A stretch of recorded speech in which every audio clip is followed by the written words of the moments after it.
I remember a few years ago, I was in Australia and spoke at an event with some very, very successful entrepreneurs, and they took me out to dinner afterwards, and there was 4 guys and 2 ladies and 2 wives. And I asked them, I think it was like 12:30 in the morning, I asked just everyone at the table, what's your purpose in life? Nobody could answer. 2 people said, I don't know.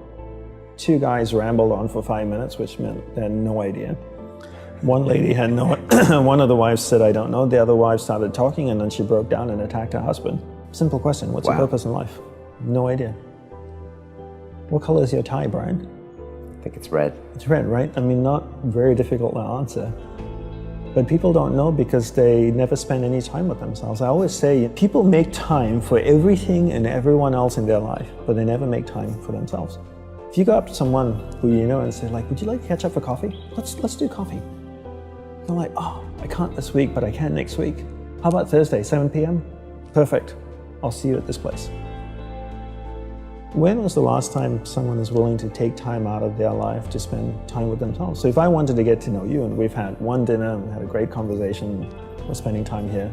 If I wanted to get to know you, I would have to spend time with you. We'd have to meet up for coffee, a glass of wine.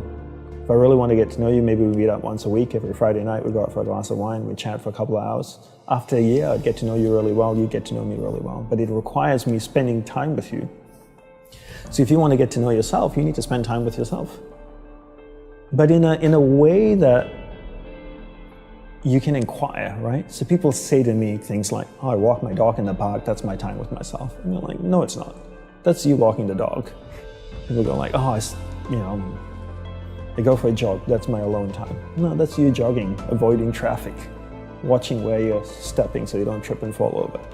Spending time with yourself is sitting down, closing your eyes, not interacting with the outside world, and actually going inside and having that conversation. The same conversation I would have with you and say like, hey Brian, so where did you grow up? You know, you said California, do you like to surf? No? Hate the water, love the water? Tell me, right? And people don't have that conversation, and because they don't have that conversation with themselves, they don't end up knowing what they want in life. Because they don't know what they want in life, they can't focus that finite amount of energy, and then they don't live a lifestyle that brings them happiness, and most people end up being unhappy as a byproduct. So what is the tool that you suggest people use to start? Is it that focused meditation? Is it just being with themselves alone, asking questions? Yeah, I would say just, take 5 minutes out of the day every morning, and maybe even just do it Monday to Friday and take the weekends off. Wake up in the morning, shower, go to a quiet place in your home or apartment, sit down for 5 minutes, close your eyes. You could do a couple of breathing exercises, and maybe just take a few deep breaths to relax yourself, and then start having that conversation with yourself. Same conversation, and then the next natural question is, what do I talk about? Right? Well, what would you talk about if you met a stranger at a bar? Would you just sit there and stare at them? Would you ask questions? What's your name? How are you feeling? What do you think about the election in America? Ask yourself these questions. Have a conversation the same way you would have with a stranger with yourself. And when you have that conversation every day, the initial conversations would be very superficial. Of how I'm feeling today, I'm hungry, didn't like the show we watched last night. And then after a week, we're not going to be talking about that. If we met once a week for 6 months, by month 3 or month 4, our conversations would be so much deeper, right? We'd be talking about much more personal stuff. And then you'd really get to know yourself.